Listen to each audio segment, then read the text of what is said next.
വചനാനുസരണ ഓൺലൈനിലെ തിരുമുഖ ആരാധനയിലേക്ക് ഇന്നേ ദിവസം രാത്രിയിൽ നമ്മൾ ഉറങ്ങാൻ പോകുന്നതിന് മുമ്പായിട്ട് നമുക്ക് പ്രവേശിക്കാം.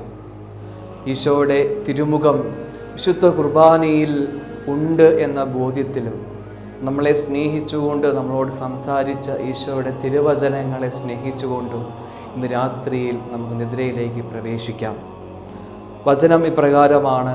പൗലോസ്ലീഹ കൊരിന്ത്യർക്ക് എഴുതിയ 2-ാം ലേഖനം 5-ാം അധ്യായം 17-ാം വാക്യത്തിൽ ഈശോ പൗലോസ്ലീഹായിലൂടെ നമ്മളോട് അരുളി ചെയ്യുകയാണ്: ക്രിസ്തുവിലായിരിക്കുന്നവൻ പുതിയ സൃഷ്ടിയാണ്, പഴയത് കടന്നുപോയി, ഇതാ പുതിയത് വന്നു കഴിഞ്ഞിരിക്കുന്നു. സ്നേഹം നിറഞ്ഞവരെ, നമുക്കറിയാം, നമ്മൾ ഒരു വീട് വയ്ക്കുകയാണ്. പഴയ വീട്ടിൽ നിന്ന് പുതിയ വീട്ടിലേക്ക് നമ്മൾ ചെല്ലുമ്പോൾ അത് വേറൊരു അനുഭവമാണ്. ആ സമയത്ത് പുതിയ വീടിൻ്റെ ചുമരുകളും അവിടുത്തെ ഓരോ വസ്തുക്കളും ഒക്കെ നമ്മൾ കാണുമ്പോൾ പുതിയ ഒരു ഫ്രഷായിട്ടുള്ള അനുഭവമാണ്. നമ്മളൊരു പുതിയ വസ്ത്രം മേടിക്കുന്നു, അത് നമ്മൾ ഇടുന്നു.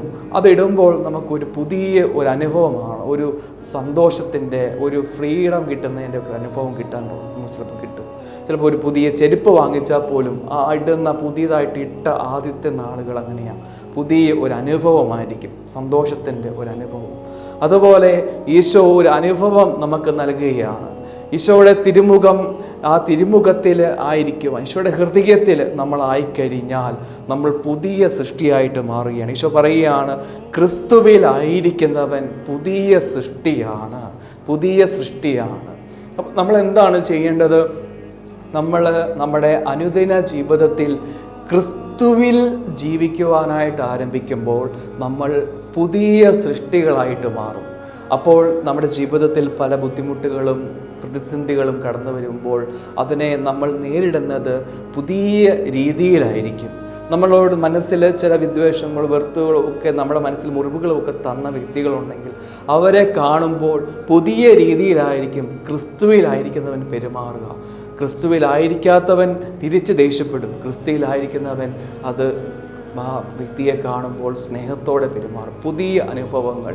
അപ്പോൾ സ്നേഹം നിറഞ്ഞവരെ, അപ്പോൾ ഈശോ പറയുന്ന ഇതാണ്, ക്രിസ്തുവിലായിരിക്കുമ്പോൾ എന്ന് പറയുമ്പോൾ നമ്മൾ പുതിയ മനുഷ്യരായിട്ട് മാറുക. അപ്പോൾ നമ്മുടെ അനുദിന ജീവിതത്തിൽ പലപ്പോഴും നമ്മൾ ക്രിസ്തുവിലായിരിക്കുന്ന ഒരു ജീവിത ശൈലിയായിരിക്കും. നമ്മുടെ സ്വഭാവം, നമ്മുടെ പ്രവൃത്തികൾ, വാക്കുകൾ, ഇതൊക്കെ ക്രിസ്തുവിൽ ആയിരുന്നു കൊണ്ട് ചെയ്യുവാനായിട്ട് നമ്മൾ പലപ്പോഴും മറന്നു പോകുന്നുണ്ട്. അത് നമ്മൾ മാറ്റണം. അങ്ങനെ ഒരു ദിവസം ആരംഭിക്കുമ്പോൾ നമ്മൾ ക്രിസ്തുവിൽ നിന്നുകൊണ്ട്, ക്രിസ്തുവിനോട് ചേർന്നുകൊണ്ട്, ഈശോയോട് ചേർന്നുകൊണ്ട്, വിശുദ്ധ കുർബാനയിൽ ഈശോയുണ്ട്, ആ ഈശോയുടെ നിന്നുകൊണ്ട്, ഈശോയിൽ ജീവിച്ചുകൊണ്ട് ഓരോ പ്രവൃത്തി ചെയ്യുക, ചിന്തിക്കുക, കാണുക, സംസാരിക്കുക. അപ്പോൾ അങ്ങനെയാണ് ക്രിസ്തുവിലായിരിക്കുക എന്ന് പറയുന്നത്. അല്ലാതെ നമ്മൾ ക്രിസ്തുവിലായിരുന്നില്ല എങ്കിൽ നമ്മൾ പഴയ മനുഷ്യനായിട്ട് നമ്മൾ മാറും. അപ്പോൾ പഴയ സ്വഭാവങ്ങൾ കയറി വരും. വീണ്ടും നിരാശയിലേക്കും ബുദ്ധിമുട്ടിലേക്കും അഹങ്കാരത്തിലേക്കും ദേഷ്യപ്പെടുന്നതുമായിട്ടുള്ള സ്വഭാവങ്ങളൊക്കെ നമ്മുടെ ജീവിതത്തിൽ വരും. അപ്പോൾ ക്രിസ്തുവിനെ പറ്റിയുള്ള ഓർമ്മ നമ്മളിൽ മരിക്കാതിരിക്കട്ടെ. ക്രിസ്തുവിൽ നമ്മൾ എപ്പോഴും ജീവിക്കാനായിട്ട് ആഗ്രഹിച്ച് അതിനനുസരിച്ച് പരിശ്രമിക്കുക. ഈ ഒരു കൃപയ്ക്ക് വേണ്ടി എപ്പോഴും ഓരോ ദിവസത്തിലെ പ്രഭാതം മുതൽ സായാഹ്നം വരെ ക്രിസ്തുവിൻ്റെ ഹൃദയത്തിൻ്റെ ഉള്ളിൽ കയറി നിന്നുകൊണ്ട്, ക്രിസ്തുവിൽ, ഈശോ വിശുദ്ധ കുർബാനയിലുണ്ട്, ആ ഈശോയിൽ നിന്നുകൊണ്ട് ജീവിക്കുവാൻ, ഈശോയുടെ കൂടെ ജീവിക്കുവാൻ വേണ്ടിയുള്ള ഒരു കൃപയ്ക്ക് വേണ്ടി നമുക്ക് ആഗ്രഹിച്ച് ഈശോയെ പാടി സ്തുതിച്ചുകൊണ്ട്, ആ കൃപ തരണമേ എൻ്റെ ജീവിതത്തിലേക്ക്, ഈശോയെ അങ്ങയുടെ കൂടെ ആയിരുന്നുകൊണ്ട് ക്രിസ്തുവിലായിരിക്കുവാൻ, അങ്ങയിലായിരിക്കുവാനുള്ള കൃപ തരണമേ എന്ന് പ്രാർത്ഥിച്ചുകൊണ്ട് ഒരു ഗാനം ആലപിച്ചുകൊണ്ട് ഈശോയെ നമുക്ക് ആരാധിക്കാം. ഈ കൃപ കിട്ടുന്നതിന് വേണ്ടി ജീവിതത്തിൽ ക്രിസ്തുവിലായിരിക്കും, ക്രിസ്തുവിനെ പറ്റിയുള്ള ഓർമ്മ മരിക്കാതെ എപ്പോഴും ഈശോയെ ഓർത്ത്, വിശുദ്ധ കുർബാനയിൽ ഈശോയുണ്ട്, ആ ഈശോയിൽ ജീവിക്കുവാൻ, ഈശോയിൽ ആശ്രയിച്ച് ജീവിക്കാൻ, ഈശോയുടെ കൂടെ ജീവിക്കുവാൻ എപ്പോഴും കൃപ തരണമേ, എന്നെ ഒരു പുതിയ സൃഷ്ടി ആക്കണമേ എന്ന് നമുക്ക് പ്രാർത്ഥിച്ചുകൊണ്ട് ഒരു ഗാനം ആലപിച്ച് നമുക്ക് ഈശോയെ പാടി സ്തുതിക്കാം.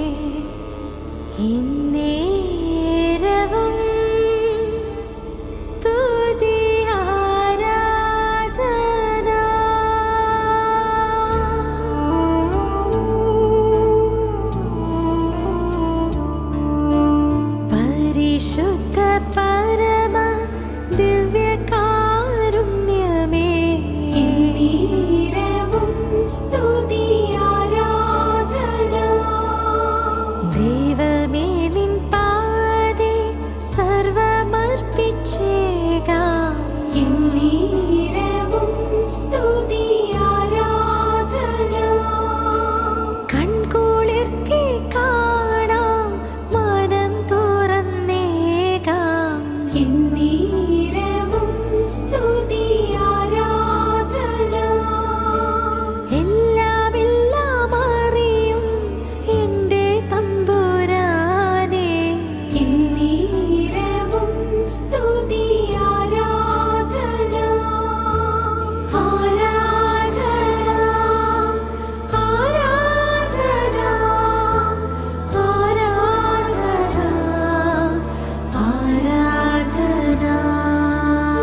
രണ്ടാമത്തെ വചനം, ഇന്ന് നമ്മൾ സ്നേഹിക്കേണ്ട വചനം ഇതാണ്.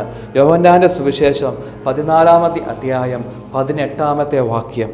വചനം ഇപ്രകാരമാണ്: ഞാൻ നിങ്ങളെ അനാഥരായി വിടുകയില്ല, ഞാൻ നിങ്ങളുടെ അടുത്തേക്ക് വരും. ഈ വചനത്തെ നമുക്ക് സ്നേഹിക്കാം. ഈശോയുടെ അധരങ്ങളിൽ നിന്ന് നമ്മുടെ അടുത്ത് വന്ന്, നമ്മളിപ്പോൾ ഒരു റൂമിൽ ഇരിക്കുകയാണ്, കസേരയിൽ. ആ കസേരയിൽ ഇരിക്കുമ്പോൾ ഈശോ നമ്മുടെ അടുത്ത്, എൻ്റെ അടുത്ത് വന്ന് ഈശോ എന്നോട് സംസാരിക്കുന്ന ഒരു വചനമായിട്ട് ഇതിനെ പരിഗണിച്ചുകൊണ്ട് ഈ വചനത്തെ ഒന്ന് ഹൃദയത്തിൽ ഒന്ന് സ്നേഹിച്ചേ. ഹൃദയത്തിൽ അത് നിങ്ങളുടെ കാതുകളിലൂടെ ഈശോ പറയുന്നത് കേട്ടുകൊണ്ട് ഹൃദയത്തിൽ ഈ വചനത്തെ ഒന്ന് സ്നേഹിക്കണം. ഓരോ വചനത്തെയും ഹൃദയത്തിൽ നമ്മൾ സ്നേഹിക്കണം. ഇന്നേ ദിവസം രാത്രിയിൽ ഉറങ്ങുമ്പോൾ നമ്മൾ സ്നേഹിക്കേണ്ട വചനം ഇതാണ്. യോഹന്നാൻ്റെ സുവിശേഷം 14-ാം അധ്യായം 18-ാമത്തെ വാക്യം: ഞാൻ നിങ്ങളെ അനാഥരായി വിടുകയില്ല, ഞാൻ നിങ്ങളുടെ അടുത്തേക്ക് വരും. ഈ വചനത്തെ നമുക്ക് സ്നേഹിക്കാം. വചനത്തിലൂടെ ഈശോ പറയുകയാണ്, ഞാൻ നിങ്ങളെ അനാഥരായി വിടുകയില്ല, അടുത്തേക്ക് വരും. അനാഥരായി വിടുകയില്ല, അടുത്തേക്ക് വരും. ഈശോ എൻ്റെ അടുത്ത് ഉണ്ട് എന്ന ബോധ്യത്തിൽ ആ വിചാരത്തിൽ നാളെ രാവിലെ നിദ്ര വിട്ട് ഉണരുമ്പോൾ, നമ്മൾ പ്രഭാതത്തിൽ ഉണരുമ്പോൾ ഈശോ എൻ്റെ അടുത്തുണ്ട് എന്ന വലിയ ബോധ്യത്തിൽ എന്നെ അനാഥരായി വിടുകയില്ല, എൻ്റെ കൂടെയുണ്ട് ഈശോ, എൻ്റെ കൂടെ എപ്പോഴും ഈശോ ഉണ്ട് എന്ന വിചാരത്തിൽ നാളെ രാത്രി ഉറങ്ങുന്നവരെ ആ വിചാരത്തിൽ ജീവിക്കുക എന്നുള്ളതാണ് നമ്മൾ നാളെ ചെയ്യേണ്ട പ്രവൃത്തി. നാളത്തെ പ്രവൃത്തി ഇതാണ്: എൻ്റെ കൂടെ ഈശോയുണ്ട്, എന്നെ അനാഥനായി വിടത്തില്ല, എൻ്റെ ഈശോ ഉണ്ട് കൂടെ എന്ന വിചാരം നമ്മുടെ മനസ്സിൽ അത് ഭരണം നടത്തട്ടെ. ഈശോയുടെ കൃപ നമുക്ക് ലഭിക്കുന്നതിന് വേണ്ടി, ഈശോയുടെ ആ സ്നേഹത്തിൻ്റെ അനുഭവം കിട്ടുന്നതിന് വേണ്ടി, കൂടെ നിൽക്കുന്ന ഈശോയുടെ അനുഭവം കിട്ടുന്നതിന് വേണ്ടി കൃപകൾ യാചിച്ചുകൊണ്ട് ഈശോയുടെ ആശീർവാദം നമുക്ക് സ്വീകരിക്കാം. പരിശുദ്ധ പരമ ദിവ്യ